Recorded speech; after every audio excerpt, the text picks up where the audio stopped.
Hello, Hello, how you doing? you can hear me. I'm good. I'm good. First, I'm going to congratulate you on the film because I've not really done that in a nice sort of bit of time that I have with you. Really, I know you were poorly last time, and the awards thing was very sort of fleeting. It sort of started off quite badly, and then I was like, "Oh."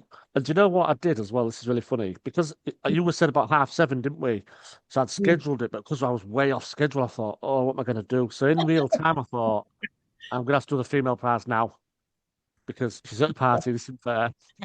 Oh, bless you. I really appreciate you doing that for me. So That's I very did it, kind. and but did you not have no idea that was why you were invited on? I because what happened is I'd got confused with another festival where Shari had been nominated for a Rising Star Award, and so I assumed that I was coming on to as like for Mole to show support, and then when you read out the best female performance, you said my name. I honestly was quite just like, wait, what? I What are just you saw. talking about me? Oh yeah, exactly. But it was wonderful. So yeah, so huge thank you to you and everyone on the jury. I'm really, really Yeah, happy you all enjoyed it. it was a good win because I mean, we'll come to what some of the things you worked with Sherry I found very fascinating, like the bathroom scene. But generally, I think one of my favorite things, and sometimes the scene I go back to and just play, which is the in the office with the sound and you're glitching. And I said to Gary, I said, I've been there. I know what it's like when you're in the office and things aren't right, whether you're hungover, you don't want to talk to someone, Yeah. and your facial expression on that scene where you sort of look away and you do this with the sound, incredible, you know. And I think that's what possibly won you the prize, that scene. Um, Oh, thank but you. yeah, tell me about the script. Then. I mean, when it landed on your desk and you read this, and did you know that they wanted you to play a part? And just what was your first impressions of this writing? So the way that it sort of came about was it was a story from me, and then I reached out to Cara to bring a writer on board. So basically, in the beginning, I had this idea. I knew I wanted to create a short film as I just finished drama school, but however, I'd finished it in COVID, Mm. and so it was very difficult to get your work seen because everything was no showcases were being shown, and so I knew I had to get an idea together so I could get this kind of like I could get myself across into the industry and kind of get my career sort of like platformed Mhm. off. And so then Cara came on board to help me write it, which was great. And then we kind of going back and forth with ideas for how we wanted it to play out. But yeah, it was. I always knew that I wanted to play a role like this. I really love sort of like messy, chaotic women. I think it probably stems from a bit of me. So I knew that I kind of like could use parts of my life in order to kind of infiltrate the character as well. Um, but it was a Mm. really like my first ever short, and a lot of learning, a lot of learning was done. But I'm really happy with how it all panned out. Yeah, I am. So I think everyone was, and it was quite refreshing with watching it with the audiences because it was such a different film to some of the other things. There's some like because it's female filmmakers, they tell a lot of female stories that men dare not tell or that sort of thing. But and a lot of them are very dark and deep. I don't know if you saw some of the others, but yours was had a bit of a light-hearted humor to it, but the theme was quite serious, like a young woman having some kind of breakdown, not knowing. I mean, one of the best scenes is when the mother says, "Oh, she says, look, I'm going to take work more seriously," and she says, "It's 11 o'clock on a Tuesday." It's just like, ah, I failed already. Yeah. It's Um, very, very. I guess it's very human. I think, and I agree with you. I think there is a lot of depth as well to be found in the film. But I think we were really keen to find those lighter moments in order to make it more relatable because life is like that. 1 minute you're sort of up on cloud nine, and the next minute you're down in the dumps again. Do you know what I mean? And it's a constant yeah. roller coaster. So we wanted to try and replicate something that would be something that people would look on the screen and go, "Oh, I get it. Yeah, I've been there." So yeah, it's Mm. nice that you said that. Well, from an actor perspective, then, I mean, this is not a question I've asked really anyone before, but like I said to Terry, like you're pretty much in every single frame. Like this is all about you, your character. When you'd finally got down, you started to do. Was there like this anticipation? Was there like a weight on your shoulders, or you suddenly thought? Oh, right. This is on me in a sense from an actress perspective. What was that like? Did you have nerves? Did you just run with it? Oh yeah, there's always nerves. I think any actor that tells you they don't have nerves is either lying to themselves or is kind of masked them as something else, which is Okay. also a skill in itself. Fair enough, but I do think nerves are. I mean, nerves are good. It means you care. It means you're excited to do well, and so Mm. you should always take nerves as a positive sign. I mean, that's how I would take it. And so it's really interesting because I was doing sort of multiple roles on the film. Like I was leading as an actress. I was working as a producer. You know, the story and writing that was way in the beginning. So in the beginning of the project, I was also the van driver for all the equipment. So Oh my gosh. we had 10 locations in the film, which is for a first short film. I do know now to limit it to maybe two or three. Mm. So of course we had 10 locations and we were transporting all this equipment. And so it was a real learning curve for me in going from how do I switch from being a producer to being a van driver to then being ready to go in and be an actor. And I do think that any of those nerves almost got lost in the other things I was thinking about for the film. Mm. Um, and so I almost like I just had to throw myself into the acting side of it, which in hindsight, I wish in moments I'd had maybe a bit more time to sort of prep. But you know, you've only got the time that you're given, Mm. and when you've only got a certain amount of takes, you just have to sort of that's it. You just have to you've got to get it done and then move on to the next one. So Yeah. it's a lot, but it's very fun. I enjoyed it a lot. Yeah, you know, I mean, that's the thing with short film. When you watch a short film, I think it's you don't think of what goes into it, especially with locations. I know when I spoke to the other two, they touched on that there is every scene to a different place. You know, so it's not something you think about in a big film. You would think about, but in a 10 minute, I think it's about 12 minutes. This one, it's like Mm. wow, so it's like literally every minute you. We've got somewhere else, and I'm back in the car. Yeah, I'm speaking of the car. I was told that there's at the beginning when you're in the car, and there's a line that wasn't in the final script, but you apparently cracked everyone up by saying it, which was that the police was like said something to you. You was like, "This is not my car."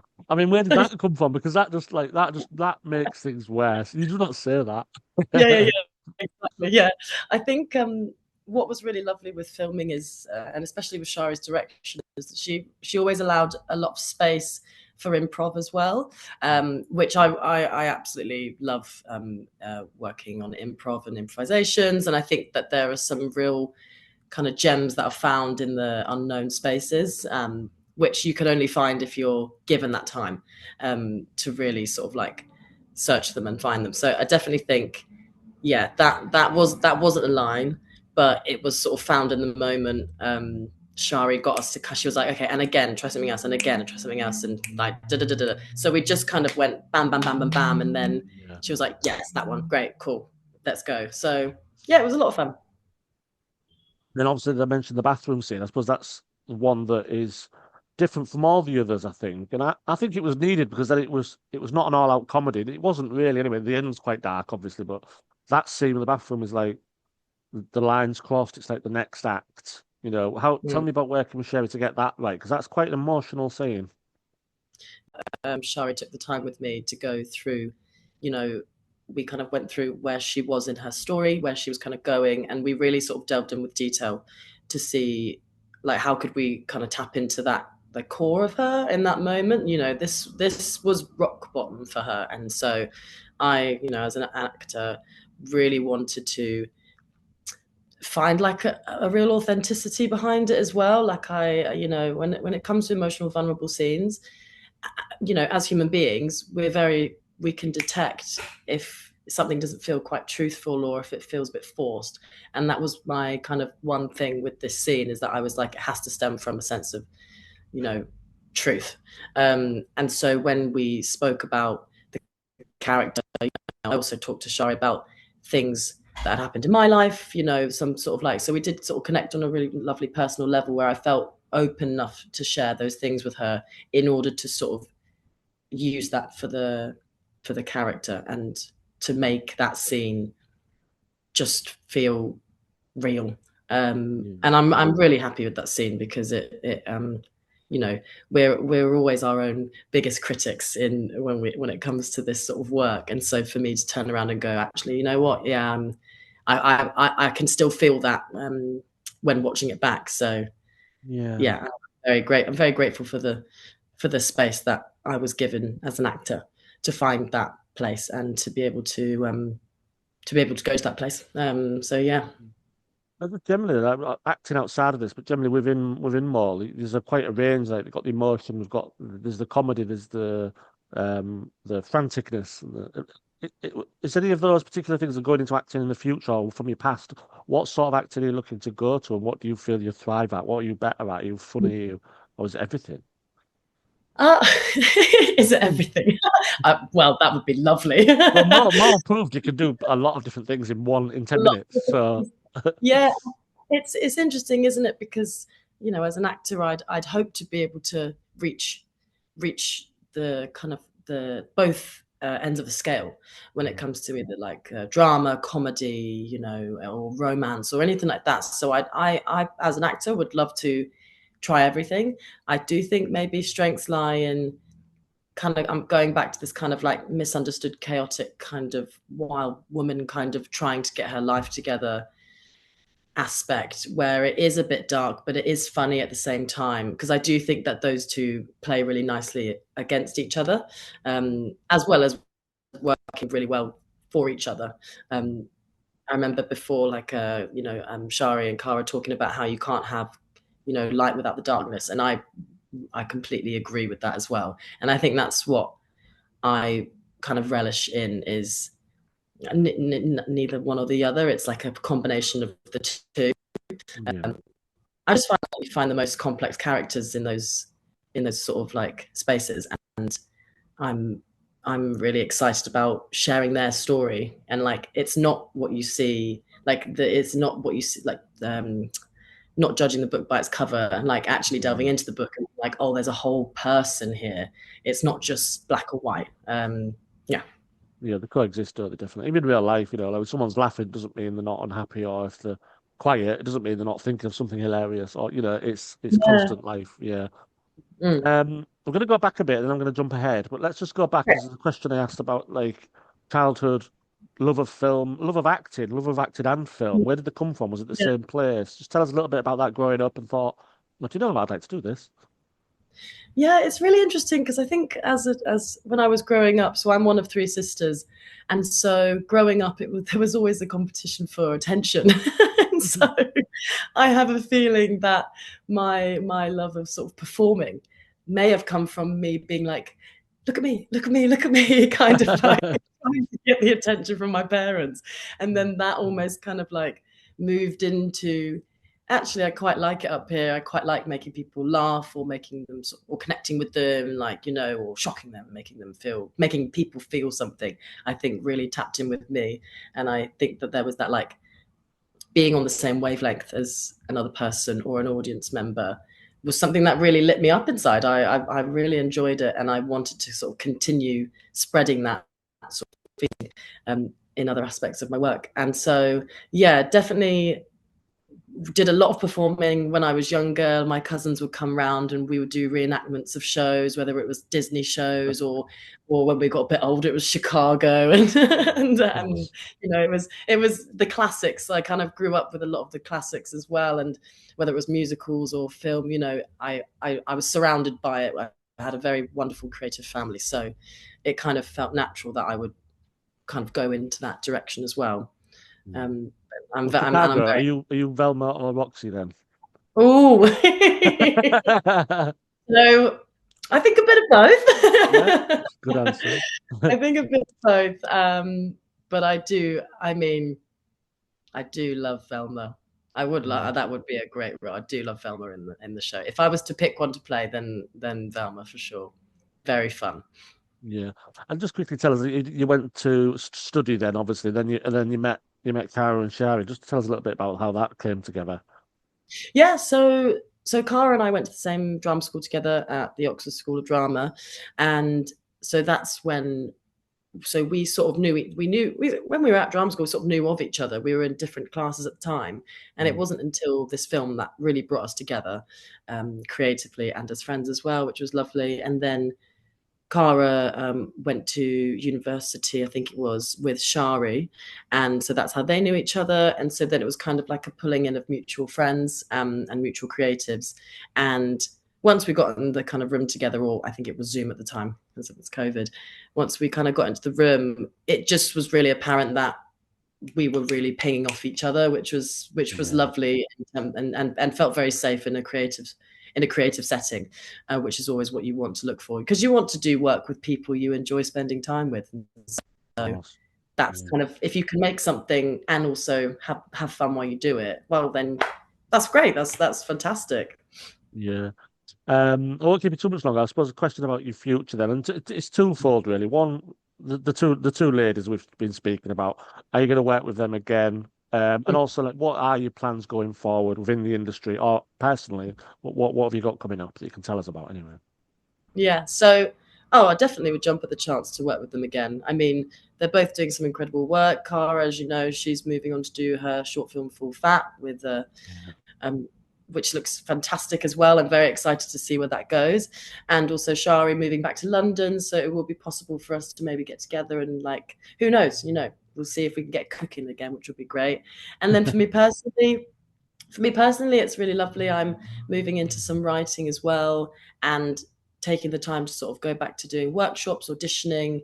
I mean, it's like, it's kind of a crazy world for an actor. One minute you're sort of having auditions left, right, and center, and then the next minute it could be very quiet. But that's almost the life that we sign up to do, and that's kind of, I still love it. It's infuriating at times, but I do love working as an actor, and so yeah, it's just staying hopeful for the future, seeing when that next role jumps through, and also sometimes you don't want to wait for it, and so that's where you end up making your own work. And I think that's what I'm really enjoying, is making my own work and meeting more people in my network. Isn't it just writing then? Or do you think you would direct as well if you were pushed? If I was pushed. By yourself, I think you'd have to push yourself. But yeah, or someone offered it. Yeah. Someone else, I mean, someone could probably, you never know. Someone might be like, we've had a dropout. Would you mind having a go? And I think I would have a go, to be honest. I've watched a lot of my friends direct pieces, and find a lot of love out of doing it as well. If I did decide to direct, I will definitely have to get more organized, because there's a lot of plate spinning. And so maybe, if anything, it might be a good thing to look at directing, because then it would just help me in different aspects of my own life as well. So I'll always try something. Yeah, just stay away from the wardrobe, because you'll end up burning everything, won't you? Just don't go near wardrobes. Well, I'd love to stay in touch, obviously with everyone. It's been a marvelous festival, and just the experience of it, really, from April when I started planning it to where we are now. It's incredible. So hopefully we'll stay in touch, and whatever you are doing, I look forward to seeing it, whether it's writing, acting, and maybe we'll see you next year or the year after at the festival. Yeah, But sure. congratulations again on the female prize and on the film in general. It was a lovely film. Thank you so much, Robin, and thank you for organising such a wonderful event. It's such a treat to be able to have these spaces to be in, and to feel so safe and connected. And so thank you for providing that to us, really.